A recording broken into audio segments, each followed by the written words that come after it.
दोस्तों बहुत दिन से मन में था कि इस टॉपिक पे वीडियो बनाओ, तो चलिए आज कोशिश की है कुछ जानकारी जुटा के आपको जो है उत्तराखंड के भू कानून के बारे में बताऊं और इसके ऊपर बात करें, क्योंकि ये एक बहुत ट्रेंडिंग टॉपिक है हमारे उत्तराखंड में, जो काफ़ी टाइम से जो है हाईलाइट हो रहा है। लगातार उत्तराखंड के युवा बुजुर्ग सब लोग मांग कर रहे हैं कि उत्तराखंड में एक सख्त भू कानून बने, और उसके लिए लगातार जगह जगह प्रदर्शन हो रहे हैं, रैलियाँ निकल रही है, उत्तराखंड के लोग बढ़ चढ़ के इसमें भाग ले रहे हैं। तो हम किसी रैली में अगर नहीं जा सकते, लेकिन जहाँ से है वहाँ से जो है इन चीज़ों को सपोर्ट कर सकते हैं। तो इसलिए मैं अपनी इस वीडियो के माध्यम से उत्तराखंड में भू कानून की मांग करता हूँ और कुछ बातें जो है आप लोगों के साथ शेयर करना चाहता हूँ। तो फ्रेंड्स, आप बेशक इस वीडियो को देख के मेरे चैनल को चाहे सब्सक्राइब मत करना, लेकिन वीडियो को ज़्यादा से ज़्यादा शेयर कर देना और अपने कमेंट्स जो है ज़रूर लिख देना, क्योंकि ऐसे बहुत कम वीडियो होती है जो उत्तराखंड के हित में बनती हैं और लोग उनको वैसे कम रिस्पांस देते हैं। लेकिन मैं चाहूँगा कि आप लोग ज़्यादा से ज़्यादा रिस्पांस करें, ज़्यादा से ज़्यादा वीडियो को शेयर करें। तो चलिए शुरू करते हैं। सबसे पहले आप सभी व्यूअर्स को मेरा प्यार भरा नमस्कार। दोस्तों, मेरा नाम है सुनील और मैं देवभूमि उत्तराखंड के पौड़ी गढ़वाल ज़िले और कोली तल्ली गाँव से बिलोंग करता हूँ, और अपने चैनल पहाड़ी जंक्शन पे पहाड़ी लाइफ स्टाइल से रिलेटेड वीडियोज़ में लाता रहता हूँ। दोस्तों, हमारा देश भारत, जहाँ 28 राज्य हैं, तो सभी लोगों को हक है कि वो एक राज्य से दूसरे राज्य में आसानी से घूम फिर सकते हैं, वहाँ की जगह ज़मीन ले सकते हैं।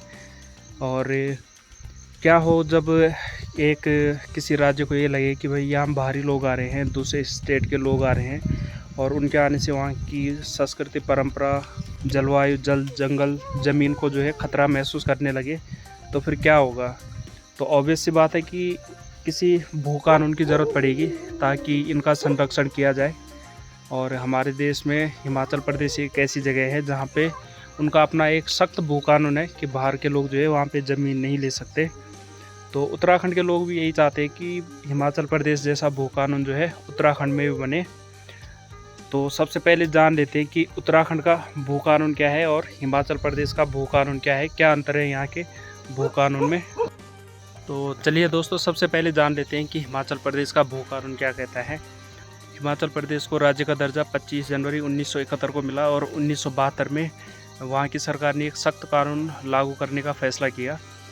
अब यह फैसला इसलिए लिया गया था क्योंकि जब हिमाचल प्रदेश को राज्य का दर्जा मिला तो वह आज की तरह इतना संपन्न नहीं था। तो जो वहाँ की सरकार थी, उनको डर था कि कहीं लोग यहाँ की परिस्थिति को देखते हुए बाहरी लोगों को जो है अपनी ज़मीन ना बेच दे, जो कृषि योग्य भूमि थी। तो हिमाचल राज्य बनते ही जो सरकार बनी थी, यानी डॉक्टर यशवंत सिंह परमार जी की सरकार बनी, वो इस कानून को लेके आए कि राज्य के बाहरी लोग धारा 118 के तहत हिमाचल प्रदेश में ज़मीन नहीं खरीद सकते।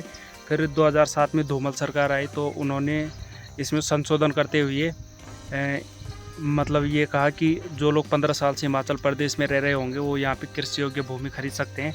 लेकिन फिर उसके बाद जैसी अगली सरकार आती है, वो इसको 15 साल की समय सीमा को बढ़ाकर 30 साल कर देती है।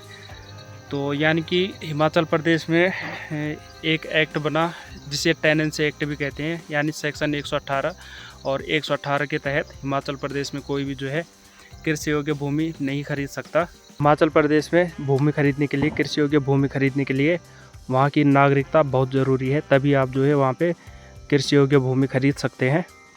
तो ऐसा ही भू कानून हिमाचल प्रदेश की तरह हमारे उत्तराखंड के लोग भी मांग कर रहे हैं कि ऐसा ही भू कानून जो है हमारे उत्तराखंड में भी लागू हो, क्योंकि दोनों राज्यों में काफ़ी समानता है। चाहे आप वहाँ की भौगोलिक परिस्थिति देखो, चाहे वहाँ का कल्चर देखो, तो बहुत मिलता जुलता है। और जब हिमाचल प्रदेश इतनी तरक्की कर सकता है, तो अगर उत्तराखंड का अपना भू कानून होगा तो ज़रूर उत्तराखंड भी जो है ऐसी ही प्रगति कर सकता है। तो इसलिए उत्तराखंड के लोग चाहते हैं कि उत्तराखंड में भी जो है हिमाचल की तर्ज पे एक भू कानून बने। तो अब देख लेते हैं कि उत्तराखंड का भू कानून क्या कहता है, यानी कि अभी जो उत्तराखंड का जो भू कानून है वो क्या है और क्यों इसको बदलने की मांग कर रहे हैं। सोशल मीडिया के ट्रेंड से अंदाज़ा लगाया जा सकता है उत्तराखंड में भू कानून कितना ज़रूरी है। और दरअसल ऐसा नहीं है कि उत्तराखंड में कोई भू कानून नहीं बना था। 9 नवंबर सन 2000 को जब उत्तराखंड को राज्य का दर्जा प्राप्त हुआ, तो 2002 में एक प्रावधान किया गया कि उत्तराखंड में जो है किसी दूसरे राज्य से आए हुए लोग 500 वर्ग मीटर तक ज़मीन खरीद सकते हैं। फिर 2007 में इसमें संशोधन किया गया और इस सीमा को घटाकर जो है 250 वर्ग मीटर कर दिया गया। यानी कि किसी दूसरे राज्य से आया हुआ व्यक्ति उत्तराखंड में 250 वर्ग मीटर कृषि योग्य भूमि खरीद सकता है। फिर उसके बाद 6 अक्टूबर 2018 को उत्तराखंड सरकार एक नया अध्यादेश लेकर आती है, जिसमें कि उत्तर प्रदेश जमींदारी विनाश एवं भूमि सुधार अधिनियम 1950 में संशोधन का विधेयक पारित किया गया और इसमें धारा 143 का और 154(2) जोड़ी गई, जिसके तहत अब पहाड़ों में जो भूमि लेने की लिमिट थी, जो सीमा थी, वो बिल्कुल ख़त्म कर दी गई। यानी दूसरे राज्य से आया हुआ व्यक्ति 2018 के बाद उत्तराखंड में जितनी मर्जी ज़मीन ले सकता है, कोई रोक टोक नहीं है, कोई लिमिट नहीं है। और इसके पीछे तर्क क्या दिया गया कि इससे राज्य में जो है उद्योग और निवेश बढ़ेंगे और जो उत्तराखंड के लोग हैं इनको ज़्यादा से ज़्यादा रोज़गार के अवसर प्राप्त होंगे। अब जब ज़मीन लेने की सीमा को हटा दिया गया, बिल्कुल समाप्त कर दिया गया, तो उत्तराखंड के लोगों को डर है कि यहाँ के जल जंगल ज़मीन को जो है खतरे के रूप में देख रहे हैं। और उत्तराखंड के लोगों को ये लगता है कि इससे यहाँ की जो सभ्यता, संस्कृति, जलवायु है और जो रहन सहन है ये डिस्टर्ब होगा, यानी इस पर जो है खतरा आ सकता है।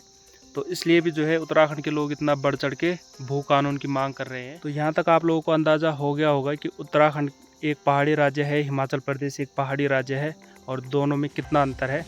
तो कहीं ना कहीं हिमाचल जो इतना विकास कर रहा है, इतनी प्रगति वहाँ पे है, तो उसका कारण उनका एक सख्त भू कानून है। तो अब अगर हम वहीं बात करें कि अगर उत्तराखंड में एक भू कानून बन जाता है तो इससे क्या फ़ायदा होगा, तो दोस्तों इससे कई फ़ायदे होने वाले हैं। सबसे पहला फ़ायदा तो ये होगा कि यहाँ की जो संस्कृति परंपरा है उसको जो है फ़ायदा होगा और उस पर कोई किसी भी तरीके का ख़तरा नहीं रहेगा। और दूसरा जो सबसे बड़ा फ़ायदा होगा वो ये होगा कि अभी जो वर्तमान स्थिति है, यहाँ के जो कारखाने हैं, उद्योग हैं, प्राइवेट स्कूल हैं, संस्थाएं हैं, ये जो है बाहरी लोगों के हाथों में है। और हाँ, उत्तराखंड के कुछ लोग जो है इनमें नौकरी ज़रूर करते हैं। तो यानी कि अपने राज्य में दूसरे लोगों की नौकरी जो है उत्तराखंड के लोग वर्तमान समय में कर रहे हैं। और इन चीज़ों के जो मालिक हैं, चाहे वो कारखाने हो, उद्योग हो, प्राइवेट स्कूल हो, इनके जो ओनर हैं, इनके मालिक हैं, वो दूसरे राज्य से बिलोंग करते हैं, उनका उत्तराखंड से कोई ताल्लुक़ नहीं है। तो अगर उत्तराखंड का व्यक्ति इन चीज़ों का मालिक होगा और उत्तराखंड के लोग उनके लिए काम करेंगे, तो उत्तराखंड के लोगों को लगता है कि ये ज़्यादा फ़ायदेमंद हो सकता है। तो इसलिए भी जो है इस भू कानून की लोग मांग कर रहे हैं। और उत्तराखंड का अगर भू कानून बन जाएगा तो बाहरी राज्यों के लोग उत्तराखंड में ज़मीन नहीं ले सकेंगे। तो जो संस्थाओं के मालिक होंगे और जो वहाँ के वर्कर होंगे वो राज्य के ही होंगे, यानी उत्तराखंड के ही लोग होंगे। तो इस तरीके से भी जो है इस भू कानून को फ़ायदेमंद देखा जा सकता है। तो जितने भी लोग ये वीडियो देख रहे हो, मेरी आप सबसे रिक्वेस्ट है कि उत्तराखंड में जो भू कानून की मांग उठ रही है उसको लगातार आप लोग सपोर्ट करते रहें, अपना सहयोग करें और बढ़ चढ़ के इसमें भाग लें। जहाँ भी रैलियाँ होती है, प्रदर्शन होते हैं, एकजुट होइए, क्योंकि ये हमारे उत्तराखंड के लिए, हमारे यहाँ के एक विशेष जो हमारा कल्चर है उसके लिए बहुत ज़रूरी है। तो कहीं ऐसा ना हो अगर आज यहाँ का भू कानून ना बने, यहाँ की सभ्यता संस्कृति को हम लोग नहीं बचा पाए, तो आने वाली पीढ़ी इतने गर्व से नहीं कह पाएगी जितने गर्व से हम कहते हैं कि हम देवभूमि उत्तराखंड से बिलोंग करते हैं, हम पहाड़ी हैं, यहाँ के जो रीति रिवाज है हम उन पर गर्व करते हैं। तो आने वाली पीढ़ी जो है इन पे गर्व नहीं कर पाएगी। तो अगर आप चाहते हैं कि आपके बच्चे या आपकी आने वाली जनरेशन जो है हमारी तरह गर्व करे, तो इसके लिए आज एकजुट होना पड़ेगा और उत्तराखंड में एक सख्त भू कानून की मांग करनी पड़ेगी। तो इस वीडियो के माध्यम से मेरी एक छोटी सी कोशिश थी कि आप लोगों के साथ उत्तराखंड भू कानून को लेकर कुछ बातें शेयर करूं। जो मेरे मन में था वो मैंने आप लोगों के साथ शेयर कर दिया। आप लोगों के मन में क्या है आप लोग कमेंट बॉक्स में लिख सकते हैं। और वीडियो अगर अच्छी लगी हो दोस्तों तो शेयर ज़रूर कर देना प्लीज़, मेरी रिक्वेस्ट है आपसे। हम लोग अगर किसी रैली में नहीं जा सकते, किसी प्रदर्शन में नहीं जा सकते, तो हम कम से कम उसको प्रमोट कर सकते हैं। तो इस वीडियो में इतना ही। जल्द मिलते हैं किसी पहाड़ी लाइफस्टाइल से संबंधित ब्लॉग में।